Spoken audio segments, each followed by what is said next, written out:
ভারত এবং মার্কিন যুক্তরাষ্ট্রের পক্ষ থেকে বাংলাদেশ সামরিক বাহিনী, যেহেতু বাংলাদেশের এখন পর্যন্ত একটা নিয়ন্ত্রক, হর্তাকর্তা, সেই জায়গা থেকে সামরিক বাহিনীর উপরেই নির্দেশটা আসবে বা চাপটা আসবে যে এই যে তোমরা যে একটি সরকার গঠন করে দিয়েছ বা সেনা প্রধান তুমি যে সরকারটি গঠন করে দিয়েছ এটিকে বিদায় করতে হবে এবং সেনাবাহিনী সেই ব্যবস্থাটি নেবে এবং একটা গোপন নির্দেশ দেবে ইউনূস সরকারের উপদেষ্টা পরিষদকে।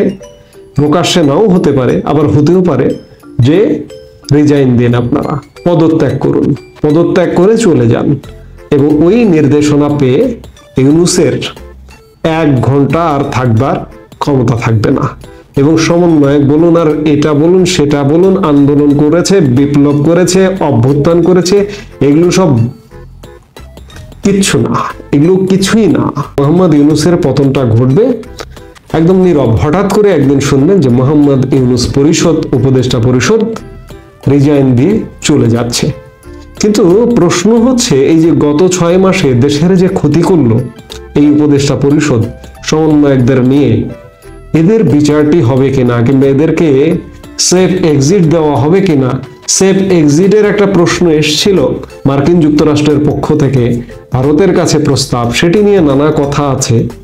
কিন্তু আমি এখন পর্যন্ত সন্দিহান যে ইউনূস সেফ এক্সিট পাবে কিনা, প্যারিসে গিয়ে নিরাপদ জীবনযাপন করতে পারবে কিনা, কিংবা উপদেষ্টা পরিষদের সদস্যরাও নিরাপদ জীবনযাপন করতে পারবে কিনা, কারণ তাদের হাত দিয়ে ইতিমধ্যে রাষ্ট্রদ্রোহিতার মতো ঘটনা ঘটে গেছে।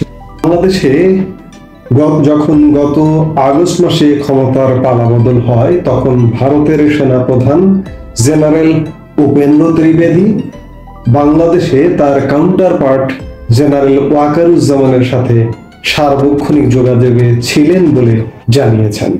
ভারতীয় সেনাপ্রধান উপেন্দ্র দ্বিবেদী আরেকটি খুব গুরুত্বপূর্ণ কথা বলেছেন যে এই যে বর্তমান যে ইউনূস সরকার, এই সরকারটির আসলে ভারতের কাছে মূল্য নেই এবং ভারতের সেনাবাহিনীর কাছেও মূল্য নেই।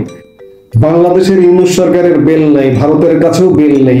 বাংলাদেশ নিয়ে এক প্রশ্নের জবাবে মিস্টার দ্বিবেদী বলেন, আজকের তারিখে আমাদের কোনো পক্ষেরই আক্রান্ত হওয়ার কোনো সম্ভাবনা নেই। আমরা সে দেশের সেনাপ্রধানের সঙ্গেও নিয়মিত যোগাযোগে আছি। বস্তুত সে দেশে যখন পালাবদল ঘটলো তখনও আমরা নিজেদের মধ্যে সবসময় যোগাযোগ রেখে চলছিলাম। এরপর গত 20 নভেম্বরও আমাদের মধ্যে একটা ভিডিও কনফারেন্স হয়েছে। দুই দেশের সামরিক বাহিনীর মধ্যে সম্পর্ক স্বাভাবিকভাবেই চলছে, বলছিলেন মিস্টার দ্বিবেদী। প্রসঙ্গত, গত 5 আগস্ট বাংলাদেশের তৎকালীন প্রধানমন্ত্রী শেখ হাসিনা ক্ষমতা থেকে অপসারিত হয়ে দেশ ত্যাগ করেন এবং বাংলাদেশের একটি মিলিটারি এয়ারক্রাফটে করে দিল্লির কাছে হিন্ডন এয়ারবেসে এসে অবতরণ করেন। তখন থেকে 5 মাসের বেশি সময় ধরে তিনি ভারতেই রয়েছেন। আজ ভারতের সেনাপ্রধান কার্যত এটাই নিশ্চিত করলেন যে সাবেক প্রধানমন্ত্রী দেশ ছাড়ার এই প্রক্রিয়াটা দুই দেশের সেনাবাহিনীর মধ্যে সমন্বয় রেখেই সম্পন্ন হয়েছিল। জেনারেল উপেন্দ্র ত্রিবেদী বাংলাদেশে তার কাউন্টার পার্টের দেওয়া একটি সাক্ষাৎকারের প্রসঙ্গ উত্থাপন করে বলেন, অর্থাৎ জেনারেল ওয়াকারুজ্জামান কদিন আগে প্রথম আলোয় যে একটি সাক্ষাৎকার দিয়েছিলেন, সেই সাক্ষাৎকারের প্রসঙ্গ উল্লেখ করে উপেন্দ্র দ্বিবেদী বলেন, উনি যেমন বলেছেন ভারত তাদের জন্য স্ট্র্যাটেজিক দিক থেকে গুরুত্বপূর্ণ, কথাটা আমাদের দিক থেকেও সত্যি। আমরা পরস্পরের প্রতিবেশী, আমাদের একসঙ্গেই থাকতে হবে ও পরস্পরকে বুঝতে হবে। যে কোনো ধরনের শত্রুতা আমাদের উভয়ের জন্যই হানিকর হবে। ভারত ও বাংলাদেশের মধ্যে সামরিক সম্পর্ক ও সহযোগিতায় আগের মতোই অব্যাহত আছে বলে তিনি জানান। আমাদের অফিসাররাও এনডিসির জন্য যথারীতি সেখানে গেছেন। আমাদের এখানে ন্যাশনাল ডিফেন্স কলেজ আছে। এখানে দেশি বিদেশি সারা পৃথিবীর সামরিক বাহিনীর মানুষ এই যে ন্যাশনাল ডিফেন্স কলেজে একটা এনডিসি কোর্স করতে আসে। ভারতীয় সেনা প্রধান উপেন্দ্র দ্বিবেদী সেটাই বোঝাতে চেয়েছেন যে এই যে পরিস্থিতি চলছে এই 5-6 মাস ধরে, এর মধ্যেও এনডিসি কোর্স করবার জন্য ভারতীয় সৈন্যরা কিন্তু বাংলাদেশে এসছে। ওদিক থেকে কোনো সমস্যা নেই। শুধু তিনি বলছেন যে বাংলাদেশের দিক থেকে কোনো সমস্যা নেই, শুধু আমাদের যে যৌথ সামরিক মহড়া হওয়ার কথা ছিল সেটা বর্তমান পরিস্থিতির কারণে পিছিয়ে দেওয়া হয়েছে। পরিস্থিতির উন্নতি হলে সেটাও অনুষ্ঠিত হবে, জানান জেনারেল দ্বিবেদী। তবে তিনি সেই সঙ্গে যোগ করেন, দুই দেশের সম্পর্ক তখনই স্বাভাবিক হবে যখন একটি নির্বাচিত সরকার বাংলাদেশে ক্ষমতায় আসবে। যদি আপনারা দুই দেশের সম্পর্কের কথা বলেন, সেটা ওখানে নির্বাচিত সরকার না আসা পর্যন্ত সম্ভব নয়। তবে দুই দেশের সেনাবাহিনীর মধ্যে সম্পর্ক একদম ঠিক আছে, সব মসৃণভাবে চলছে বলে মন্তব্য করেন ভারতীয় সেনা প্রধান উপেন্দ্র দ্বিবেদী। একটা চমৎকার সময়ে চমৎকার একটা স্টেটমেন্ট পাওয়া গেল ভারতীয় সেনা প্রধান জেনারেল উপেন্দ্র দ্বিবেদী। 5 আগস্ট সময়ে কি হয়েছে, বর্তমানে ভারত বাংলাদেশ সেনাবাহিনী পর্যায়ে কি ঘটছে, সেগুলো তার বক্তব্যে আমরা পেলাম। দুই দেশের যে প্রশিক্ষণ ট্রেনিং, আমাদের এখানে এনডিসি কোর্স করতে আসছেন তারা, কিংবা যৌথ সামরিক মহড়া হয় সেটি সাময়িকভাবে বন্ধ আছে, বিষয়গুলো পরিষ্কার করেছেন। এবং একই সাথে তিনি বলছেন যে আমাদের সেনা প্রধান জেনারেল ওয়াকারুজ্জামান ভারতের প্রয়োজনীয়তার কথা বলছেন। একইভাবে ভারতীয় সেনা প্রধান উপেন্দ্র দ্বিবেদীর কণ্ঠেও সেটি উচ্চারিত হলো যে দুই দেশ একসাথেই থাকতে হবে, পাশাপাশি থাকতে হবে। এই যে কিছু মানুষ আছে না যে বলে আমরা 3 দিনের মধ্যে 4 দিনের মধ্যে কলকাতা দখল করব, এগুলো হচ্ছে ভাওতাবাজ, এগুলো হচ্ছে উস্কানিদাতা কথাবার্তা। এই যে দেখুন, দুই দেশের সেনা প্রধানের বক্তব্য কিন্তু বাংলাদেশ ভারতের জনগণের জন্য একটি আশার কথা, আশ্বস্ত হওয়ার মতো কথা। ভারতীয় সেনা প্রধান উপেন্দ্র দ্বিবেদী আরেকটি খুব গুরুত্বপূর্ণ কথা বলেছেন যে এই যে বর্তমান যে ইউনূস সরকার, এই সরকারটির আসলে ভারতের কাছে মূল্য নেই এবং ভারতের সেনাবাহিনীর কাছেও মূল্য নেই। তিনি এটি জোর দিয়ে বলেছেন যে নির্বাচিত সরকার আসলে এই যে সম্পর্কটি যেটি আছে এটি একদম স্বাভাবিক হয়ে উঠবে। তো সেই জায়গায় আমরা সবাই চাইছি, সারা পৃথিবী চাইছে, বাংলাদেশের আপামর জনগণ চাইছে যে একটি দ্রুত নির্বাচন। কিসের ডিসেম্বর, 2025-এর ডিসেম্বর আর 26-এর প্রথমার্ধ, এগুলো বাদ দিতে হবে। বাদ দিয়ে আগামী জুনের আগেই নির্বাচন হয়ে যেতে হবে। এটাই হচ্ছে সমাধান। দেশকে বাঁচাতে হলে, আমাদের আন্তর্জাতিক সম্পর্কগুলো বাঁচাতে হলে অতি দ্রুত নির্বাচন হতে হবে। কারণ এই সরকারের, আমি ওই যে বাংলায় একটা কথা বলি যে আমরা সাধারণত কথ্য ভাষায় বলি তোমার বেল নাই। বাংলাদেশের ইউনূস সরকারের বেল নাই, ভারতের কাছেও বেল নেই।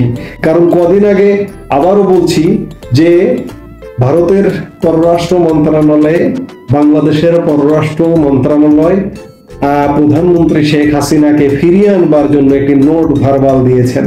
সেই নোট ভার্বাল দেওয়ার ক্ষেত্রে ভারতের পররাষ্ট্র মন্ত্রণালয় থেকে প্রশ্ন উঠেছে যে একটি অনির্বাচিত সরকার একটি দেশের নির্বাচিত সরকারকে এমন চিঠি দিতে পারে কিনা, অর্থাৎ ইউনূস সরকারকে বেল দেয়নি। তেমনি এই যে সেনাপ্রধান উপেন্দ্র দ্বিবেদী, তার কথাই স্পষ্ট যে বাংলাদেশে শীঘ্রই একটি নির্বাচন হতে হবে, গণতান্ত্রিক পরিবেশ ফিরে আসতে হবে এবং একটি নির্বাচিত সরকার আসতে হবে। দুই দেশের সেনা প্রধান বা সেনাবাহিনীর মধ্যে কিন্তু সম্পর্ক একদম স্বাভাবিক আছে এবং ভারত কিন্তু উত্তেজনার কথা কখনোই বলেনি, ভারতের জনগণও কখনো বলে না। বাংলাদেশের এই যে একটি অন্তর্বর্তীকালীন সরকার, এই সরকারের ভাবে সাবে মনে হয় যে কি না কি। কাজেই উপেন্দ্র দ্বিবেদী ভারতীয় সেনাপ্রধান যথার্থই বলেছেন যে নির্বাচন হতে হবে এবং তার কথায় এটি স্পষ্ট যে সামরিক বাহিনীর মধ্যে, দুই দেশের সামরিক বাহিনীর মধ্যে কোনো ধরনের উত্তেজনা নেই। যুদ্ধটা কে করবে? সামরিক বাহিনী তো করবে। এ ধরনের যুদ্ধ ভাব অন্ততপক্ষে সামরিক বাহিনীর মধ্যে নেই, কিন্তু আমাদের বাঙ্গু জনগণ, বাংলাদেশের জনগণের মধ্যে এগুলো আছে। পারুক আর না পারুক, মুখের জোরটা আছে। তো সেই জায়গা থেকে উপেন্দ্র দ্বিবেদীর সাক্ষাৎকার বা সংবাদ সম্মেলনের বক্তব্য এবং আমাদের সেনা প্রধান জেনারেল ওয়াকারুজ্জামানের বক্তব্য এক সূত্রে গাঁথা। যদি মোহাম্মদ ইউনূস নির্বাচনের আগেই বিদায় নেন বা নির্বাচন না করতে পারেন, তাহলে মোহাম্মদ ইউনূস কিভাবে যাবেন? এখন তো ক্ষমতায় আছেন, এই ক্ষমতা থেকে চলে যাবেন কিভাবে? অনেকে বলেন যে আবার কি একটা গণ অভ্যুত্থান হবে, গণ আন্দোলন হবে। এক কথায় তাদের প্রশ্নের উত্তর দেব যে সেই স্টেজটি পেরিয়ে এসেছে। এখন আর গণ আন্দোলন বা গণ অভ্যুত্থানের প্রয়োজন নেই। গণ আন্দোলন কিংবা গণ অভ্যুত্থানের প্রেক্ষাপট কিন্তু রচিত হয়ে আছে। দেশের সাধারণ মানুষ, বিশেষ করে আইন শৃঙ্খলা এবং দ্রব্যমূল্যের কারণে সাধারণ মানুষ মাঠে নামবার অবস্থায় চলে এসছে। অন্যদিকে প্রশাসন সংক্ষুব্ধ, দুর্দান্ত সংক্ষুব্ধ, কল্পনাতীত।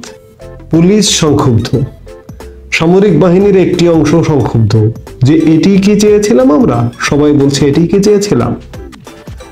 তো কাজেই গণ আন্দোলন, গণ অভ্যুত্থান, দেশের সাধারণ মানুষ, সাধারণ ছাত্র জনতা, প্রশাসন সবাই মিলে সেই স্টেজটা আমি খানিক আগে যেটি বললাম শেষ হয়ে এসছে।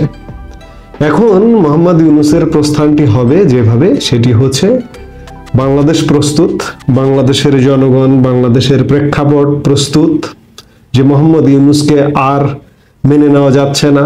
মানুষ রীতিমতো দোয়া পড়ছে যে আল্লাহ তুমি রক্ষা করো, ইউনূসের হাত থেকে রক্ষা করো।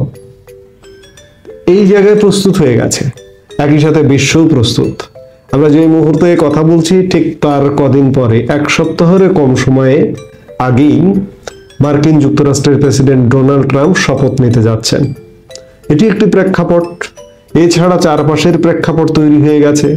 ভারত এবং অন্যান্য দেশ, যুক্তরাজ্য, রাশিয়া, চীন সব প্রস্তুত। এই সব যখন প্রস্তুত, তখন ভারত এবং মার্কিন যুক্তরাষ্ট্রের পক্ষ থেকে বাংলাদেশ সামরিক বাহিনী, যেহেতু বাংলাদেশের এখন পর্যন্ত একটা নিয়ন্ত্রক, হর্তাকর্তা, সেই জায়গা থেকে সামরিক বাহিনীর উপরে নির্দেশটা আসবে বা চাপটা আসবে যে এই যে তোমরা যে একটি সরকার গঠন করে দিয়েছ, বা সেনাপ্রধান তুমি যে সরকারটি গঠন করে দিয়েছ, এটিকে বিদায় করতে হবে। তখন সামরিক বাহিনীর সঙ্গে কথাগুলো এমনই হবে যে এই বিষয়গুলো নিয়ে আমরা এইভাবে চাই, বাংলাদেশ এইভাবে স্থিতিশীলতা আনয়ন করতে চাই এই জায়গা থেকে। তখন স্বাভাবিকভাবে সামরিক বাহিনীও চিন্তা করবে যে বাংলাদেশ স্থিতিশীল দরকার। কারণ সামরিক বাহিনী যত কিছুই হোক না কেন, সামরিক বাহিনী হচ্ছে শেষ ভরসা। আর এই ধরনের দেশে, এই সংঘাতপূর্ণ দেশে আরো বেশি শেষ ভরসা। এখনো পর্যন্ত এই ইউনূস সরকার টিকে আছে বা ইত্যাদি, গণ আন্দোলন হচ্ছে না, গণ অভ্যুত্থান হচ্ছে না, মানুষ রাস্তায় নামছে না, শুধুমাত্র মানুষ ভাবছে যে ইউনূসের পেছনে সেনাবাহিনী আছে, সামরিক বাহিনী আছে, সেনাপ্রধান আছে। এই জন্যই মানুষ রাস্তায় নামছে না। না হলে আরো 3-4 মাস আগেই, ইউনূস সরকার গঠনের 2-3 মাসের মধ্যেই আরেকটা বিপ্লব হয়ে যেত। হচ্ছে না শুধুমাত্র সেনাবাহিনীর কারণে। তো সেনাবাহিনীর কাছে নির্দেশ বলি বা পরামর্শ বলি, কারণ আমাদের সারা বিশ্বকে নিয়ে চলতে হয়। আজকের দুনিয়ায়, আজকের পৃথিবীতে দরজা বন্ধ করে দেশ শাসন করা যায় না। সেই জায়গায় সামরিক বাহিনীও সারা বিশ্বের সাথে নির্ভরশীল, নানাভাবে জাতিসংঘের উপরে নির্ভরশীল, অন্যান্য দেশের উপরে নির্ভরশীল। সেই জায়গা থেকে সেনাবাহিনীতেই নির্দেশটি আসবে এবং সেনাবাহিনী সেই ব্যবস্থাটি নেবে এবং একটা গোপন নির্দেশ দেবে ইউনূস সরকারের উপদেষ্টা পরিষদকে।